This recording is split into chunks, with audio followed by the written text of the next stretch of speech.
பாட்டாளி தமிழர்கள் முதல் உலக தமிழர்கள் வரை அனைவருக்கும் அன்பு வணக்கம். அன்பிற்குரிய தமிழர்களே, இன்றைக்கு எதை பற்றி எரிதனல் வாயிலாக பேசப் போகிறோம் என்று சொன்னால், நம்முடைய தம்பி நடிகர் விஜய் அவர்களுடைய அமைச்சரவை பதவி ஏற்பு தள்ளிக்கொண்டே போகிறது. அதற்கு அவருக்கு பெரும்பான்மை சட்டமன்ற உறுப்பினர்கள் வெற்றி பெறவில்லை. 2 முறை ஆளுநர் நடிகர் விஜய் அவர்களை, அதாவது தமிழக வெற்றி கழக தலைவர், இனிமேல் அப்படியே சொல்லுவோமே, ஏனென்று சொன்னால் இந்த நாட்டில் எஞ்சி இருப்பது ஜனநாயகம் என்ற ஒன்று மட்டும்தான். அதிலேயும் வாக்களிக்கும் உரிமை இந்திய நாட்டு குடிமக்களுக்கு வழங்கப்பட்டிருக்கிறது. அந்த வாக்களிக்கும் உரிமை அடிப்படையிலான ஜனநாயகம் ஒன்றுதான். அந்த ஜனநாயகத்தின் அடிப்படையில் 1 கோடி வாக்காளர்களுக்கு மேலாக தம்பி நடிகர் விஜய் அவர்களை தமிழ்நாட்டின் முதலமைச்சராக வர வேண்டும் என்ற எண்ணத்தில் வாக்களித்து விட்டார். ஒரு வகையில் அதை ஏற்றுக்கொள்ளத்தான் வேண்டும். அது சரியா பிழையா, தமிழக வெற்றி கழகத்துக்கென்று தனிப்பட்ட கொள்கை, நோக்கம், இலக்கு இருக்கிறதா என்றால் அது வேறு செய்தி, போகட்டும்.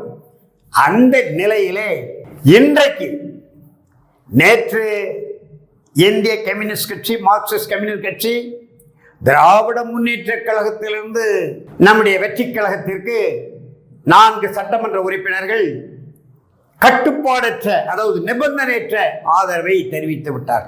அதற்கு முன்பு திராவிட முன்னேற்ற கழகத்தின் முதுகிலே குத்திவிட்டு காங்கிரஸ் கட்சி சொல்லாமல் கொள்ளாமல் சார்பிலே அந்த அணியிலே சேர்ந்து விட்டார்கள். அமைச்சரவையிலே பங்கெடுக்க வேண்டும் என்கின்ற அவர்களுடைய கோரிக்கையையும் தமிழக வெற்றி கழக தலைவர் விஜய் அவர்கள் முன்னிலையில் வைத்து காங்கிரஸ் கட்சி சேர்ந்து விட்டது. அப்படியும் பெரும்பான்மை கிடைக்கவில்லை. இதற்கிடையில் டிடிவி தினகரன் தலைமையிலான அம்மா மக்கள் முன்னேற்ற கழகத்தை சேர்ந்த ஒரு சட்டமன்ற உறுப்பினர், மன்னார்குடி தொகுதி, அவர் காமராஜ் என்பவர் கையெழுத்து போட்டு தலைவருடைய ஒப்புதல் இல்லாமலே கொடுத்து விட்டார் என்று அந்த ஒப்புதல் மடலை ஆளுநரிடம் கொடுக்க, தம்பி விஜய் ஆளுநர் தலைவர் கையெழுத்து இல்லாமல் சட்டப்பேரவை உறுப்பினர் கையெழுத்து மட்டும்தானே இருக்கிறது என்று அதை ஆய்வு செய்ய தொலைபேசியில் தொடர்பு கொண்டு பேச, டிடிவி தினகரன் நமக்கு தெரியாமலே காமராஜர் இப்படி வேலை போய்விட்டாரா என்கிற அடிப்படையில் அவரை தேடி கண்டுபிடித்து மன்னார்குடியிலிருந்து கொண்டு வந்து பக்கத்தில் வைத்து, கையெழுத்தை நான் போடவில்லை, அது என் கையெழுத்தல் என்று அந்த மன்னார்குடி சட்டமன்ற உறுப்பினர் அமமுக அவர் மறுத்து விட்டார். அம்மையார் ஜெயலலிதாவே நீதிமன்றத்திலே என்னுடைய கையெழுத்தில்லை என்று சொன்ன வரலாறெல்லாம் இருக்கு. அது ஒரு பக்கம் இருக்கு. இப்படி ஓடிக்கொண்டிருந்த நிலையில் அங்கும் இல்லாமல் இங்கும் இல்லாமல் தேர்தலுக்கு முன்பு பாசிச பாஜகவினுடைய பிள்ளைகளாக என் தம்பி சீமான் அவர்களும் தம்பி விஜய் அவர்களும் மாறிவிட்டார்கள். பாசிசத்தை எதிர்த்து முறியடிப்பது ஒன்றே மத சார்பற்ற கூட்டணி என்கின்ற திராவிட முன்னேற்ற கழகத்தில் இருந்த விடுதலை சிறுத்தைகள் கட்சி தலைவர் தொல் திருமாவளவன் நேற்று 9 மணிக்கு மேல் மாண்புமிகு முதலமைச்சர், இன்னும் பதவி போகல இருக்கிறது, மு.க. ஸ்டாலின் அவர்களை சந்தித்து பேசியிருக்கிறார். பிறகு வேறு ஒரு இடத்திலே ஒரு மாபெரும் தலைவரை சந்தித்து நள்ளிரவு நேரத்திலே பேசி இருப்பதாக செய்திகள் கிடைக்கிறது. இந்த நிலையிலே பரபரப்பான செய்திகள் வந்து கொண்டிருந்த சூழலில் இன்றைக்கு காலை 10 மணிக்கு திருமாவளவன் தன்னுடைய கட்சியின் நிலைப்பாட்டை, நேற்று ஏனென்று சொன்னால் இணையவழி கூட்டம் நடந்து அதிலே அதிகாரத்தை பெற்று 10 மணிக்கு அறிவிப்பது போன்ற ஒரு செய்திகள் வர, ஊடகவியலாளர்கள் விடுதலை சிறுத்தைகள் அலுவலகத்தை முற்றுகையிட்டார்கள். 4 மணிக்கு தலைவர் சந்திக்கிறார் என்கின்ற செய்தியை ஒரு பொறுப்பாளர் சொல்ல 4 மணி முற்றுகையிட்டிருக்கிறார்கள். அதற்குள் ஆதவ் அர்ஜுனா விடுதலை சிறுத்தைகள் எங்களுக்கு தார்மீக ஆதரவு தந்து விட்டார்கள் என்று ஒரு செய்தியை பரப்பினார். இப்பொழுது தம்பி திருமாவளவன் அவர்கள் ஆதரவை நல்கிவிட்டார். இப்படிப்பட்ட நிலையில் மேலும் ஒரு உண்மையான செய்தியை, குறிப்பாக என் தொடர்பான பாட்டாளி மக்கள் கட்சியின் உண்மையான சில செய்திகளை என் உயிரிலும்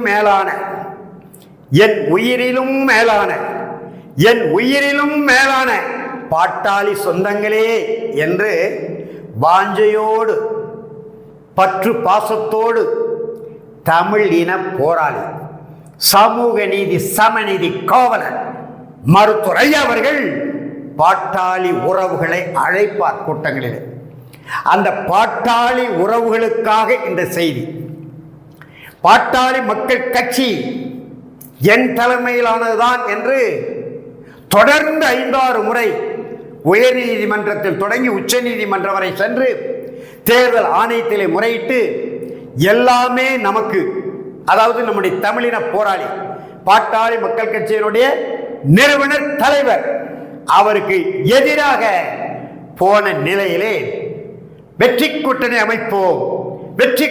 அமைப்போம், திராவிட முன்னேற்ற கழக அரசு நல்ல அரசாக திகழ்கிறது, சிறப்பான ஆட்சியை மாண்புமிகு முதலமைச்சர் மு.க. ஸ்டாலின் செய்து கொண்டிருக்கிறார் என்றெல்லாம் நம்முடைய தமிழின போராளி மருத்துவர் ஐயா அவர்கள் நற்சான்றிதழை வாரி வழங்கி கொண்டிருந்தார்கள்.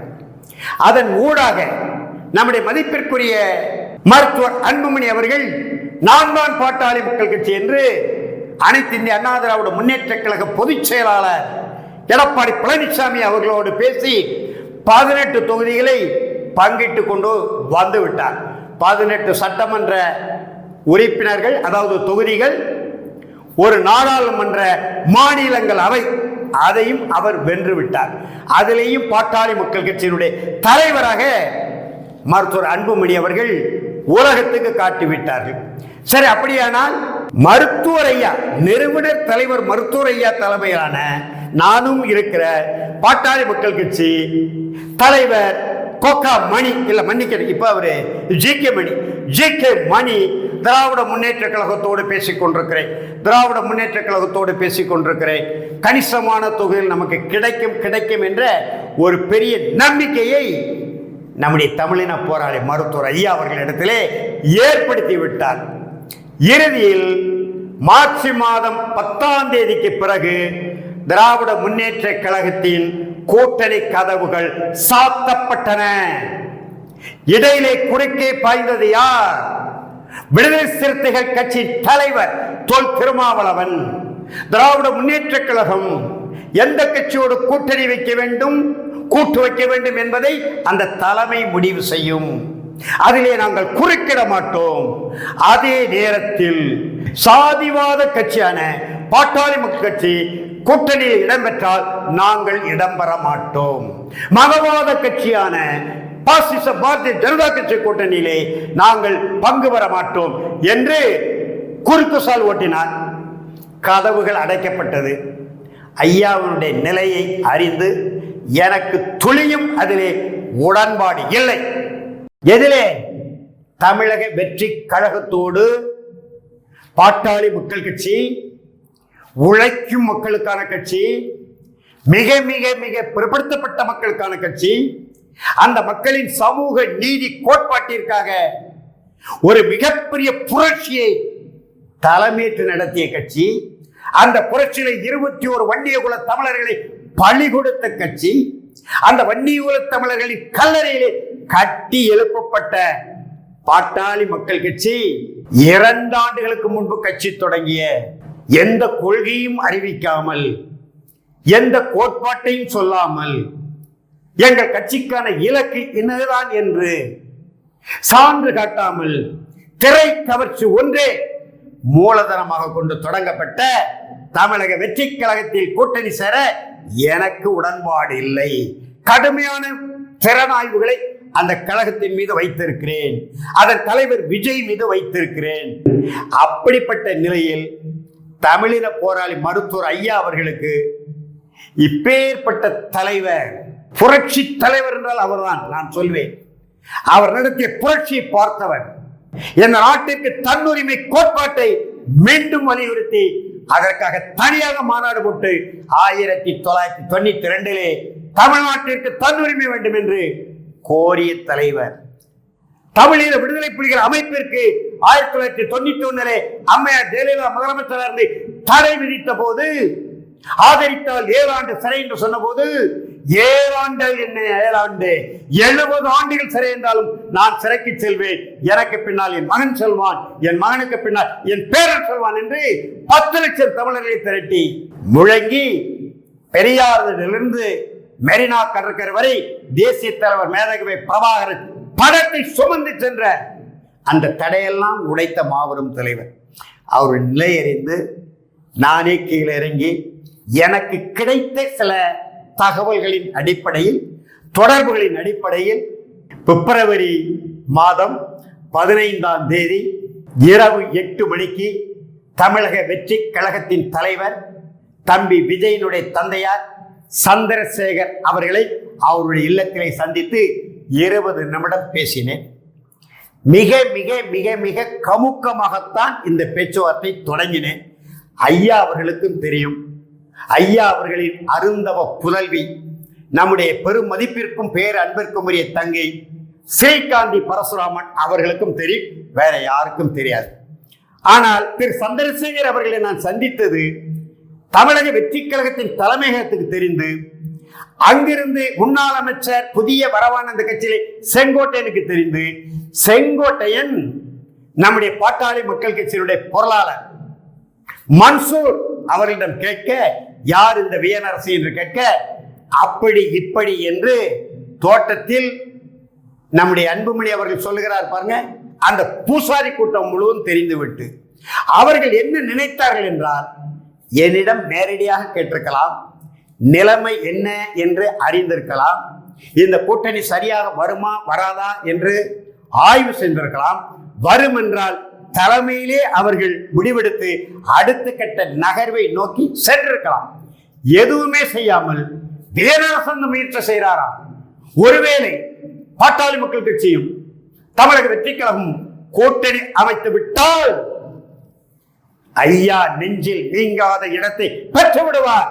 நெல்லை மாவட்டத்தை சேர்ந்த வியனரசு என்று அதிலே குறிப்பு சொல் ஓட்டினார்கள். விளைவு என்னாச்சு? அங்கே ஜான் ஆரோக்கியசாமி என்கின்ற நம்முடைய மதிப்பிற்குரிய மருத்துவர் அன்புமணி ஐயாவுக்கு வேண்டியவரிடம் அந்த செய்தி போக, அவர் ஒரு பெரிய அறிக்கையை அணியம் செய்து தம்பி விஜயிடம் கொடுக்க, பாட்டாளி மக்கள் கட்சி சாதிவாத கட்சி, அந்த கட்சியை கூட்டணியில் சேர்த்தால் தமிழ்நாட்டில் உள்ள தலித்துகள் வாக்களிக்க மாட்டார்கள் என்கின்ற ஒரு பொய்யான பிம்பத்தை உருவாக்கி தம்பி விஜயிடம் கொடுக்க, அதையும் தாண்டி அந்த கட்சியினுடைய பொதுச் செயலாளர் புஷி ஆனந்தன் அவர்களை நான் சந்தித்து பேச்சுரை தொடங்கினேன். திரு சந்திரசேகர் அவர்கள் விஜயனுடைய தந்தையார் ஐயாவிடமே நேரடியாக தொலைபேசியில் பேசினார். இப்படிப்பட்ட நிலையில் தோட்டத்தில் இருக்கக்கூடிய நம்முடைய மதிப்பிற்குரிய மருத்துவர் அன்புமணி அவர்கள் சொல்லக்கூடிய பூசாரிகள் குதர்க்கம் செய்து குழப்பம் விளைவித்து அந்த கூட்டணியை கரை சேர விடாமல் செய்து விட்டார்கள். ஒருவேளை என்னுடைய அந்த முயற்சிக்கு தைலாபுரம் தோட்டத்தில் உள்ள அத்தனை பேரும் ஒத்துழைப்பு தந்து அடுத்த கட்ட நகர்வை நோக்கி பயணித்து கொஞ்சம் தீவிர கவனம் செலுத்தி, இதிலேயும் தலைவர் கோக்காமணி அவர்களுடைய ஆருந்தவ புதல்வர், பாட்டாளி மக்கள் கட்சியின் மாநில இளைஞரணி தலைவர், அந்த கட்சியிலிருந்து விலகாமலே இன்னொரு கட்சியிலே போய் சேர்ந்து அங்கே அரை மணி நேரம் 1 மணி நேரத்திலே பெண்ணாகரம் தொகுதியை பெற்ற தமிழ்குமரன் திரைப்பட தயாரிப்பாளர் சங்க தலைவர், நடிகர் விஜய் வைத்து சர்ச்சைக்குரிய கத்தி படத்தை எடுத்தவர். இவர்களெல்லாம் முயற்சி செய்திருந்தால் நடிகர் விஜய் இணங்க வைத்து பாட்டாளி மக்கள் கட்சியும் தமிழக வெற்றி கழகமும் கூட்டணி சேர்ந்து தேர்தலை சந்தித்திருக்கலாம். அப்படி சந்தித்திருந்தால் அறுதி பெரும்பான்மை தமிழக மக்கள் அள்ளி கொடுத்திருப்பார்கள்.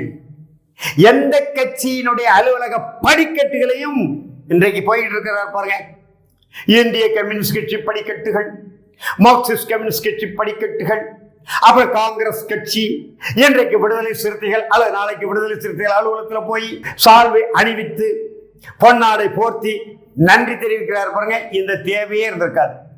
135 சட்டப்பேரவை உறுப்பினர்களை நடிகர் விஜய் பெற்றிருக்க முடியும் தமிழக வெற்றி கழகத்திற்கு. பாட்டாளி மக்கள் கட்சி சார்பிலே மருத்துவர் ஐயா எத்தனை வேட்பாளர்கள், குறைந்தது ஒரு 30 வேட்பாளர்கள், 25 வேட்பாளர்கள் வெற்றி பெற்றிருப்பார்கள். நம்முடைய மதிப்பிற்குரிய மருத்துவர் அன்புமணி அவர்களையும் இதன் மூலம் ஒருகை பார்த்திருக்கலாம். ஆனால் தைலாபுரம் தோட்டத்திலே இருக்கக்கூடிய பூசாரிகள் அந்த அருமையான அரிய வாய்ப்பை கொட்டி கவிழ்த்தார்கள். அது மட்டுமல்ல, 10.5 விழுக்காடு இடப்பங்கீடு மட்டுமல்ல, வன்னியகுல தமிழ் மக்களுக்கு சமூக நீதிக்கே எதிரான நிலைப்பாடு உடைய எடப்பாடியார் கொடுத்தார். 2027 சட்டமன்ற தேர்தலுக்கு முன்பு நம்முடைய மதிப்பிற்குரிய மருத்துவர் அன்புமணி அவர்களை அழைத்து தொடக்கத்தில் 10.5 விழுக்காடு இந்தாருங்கள் வன்னியகுல மக்களுக்கு, கல்வியிலே, வேலை வாய்ப்பிலே இடப்பங்கீடு, சமூக நீதி, மற்றதை பிறகு பார்ப்போம் என்று கொடுத்தார்கள். அதை கொட்டி கவிழ்ப்பதற்கு இந்த கூத்தாடி கருணான் ஒரு நகைச்சுவை நடிகர், அந்த நடிகரை 2014 சட்டமன்ற உறுப்பினராக்கிய அம்மையார் சசிகலா அவரை பயன்படுத்தி கோடிக்கணக்கில் பணத்தை கொட்டி கொடுத்து உச்ச நீதிமன்றம் வரை சென்று கவிழ்த்து விட்டார்கள்.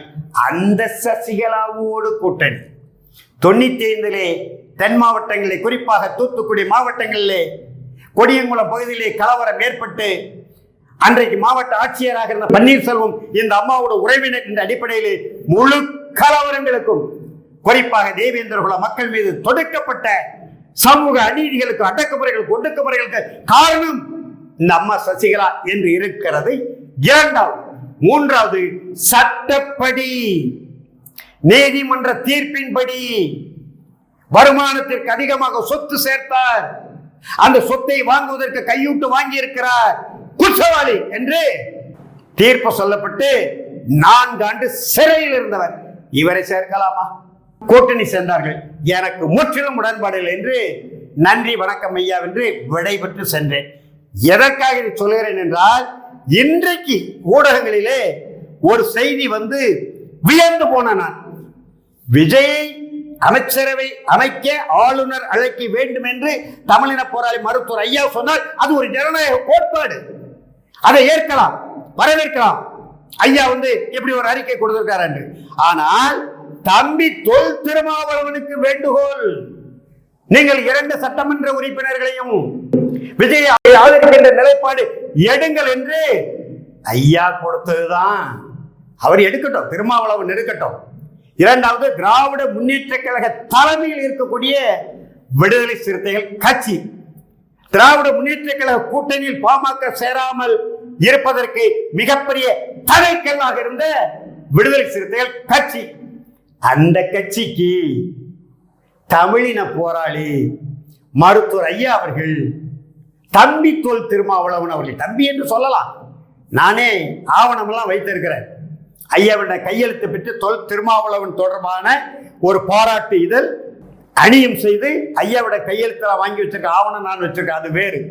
ஆனால் விஜய்க்கு ஆதரவு தெரிவிக்கும்படி தொல் திருமாவளவன் அவர்களுக்கு வேண்டுகோள் கொடுக்க வேண்டிய தேவை என்ன வந்தது தமிழின போராளி மருத்துவர் ஐயாவுக்கு என்பதுதான் வினா. நான் இந்த கோபத்தை எங்க ஐயா கிட்ட காட்டல, எங்க ஐயா கிட்ட அவர் தெய்வம் போன்ற, நான் கடவுள் நம்பிக்கை இல்லாதவன், எந்த கோவிலுக்கும் போக மாட்டேன், ஊரில் இருக்கக்கூடிய மாரியம்மன் கோயிலுக்கு குடும்பத்தின் வரியை செலுத்துவதை தவிர அந்த கோயில், இந்த கோயில் ஊர் தொடர்பான நிகழ்வின் தலைமை தான் இங்கே இருக்கிறேன், கோயில் வழிபாடு நடத்த மாட்டேன். ஆனால் அண்மை காலமாக மருத்துவர் ஐயா அவர்களை பார்க்கிறது பொழுதெல்லாம் அவருடைய மலர் பாதங்களை தொட்டு வணங்கக்கூடிய அளவுக்கு எனக்கு ஒரு கடவுள் போல தோன்றுகிறார்.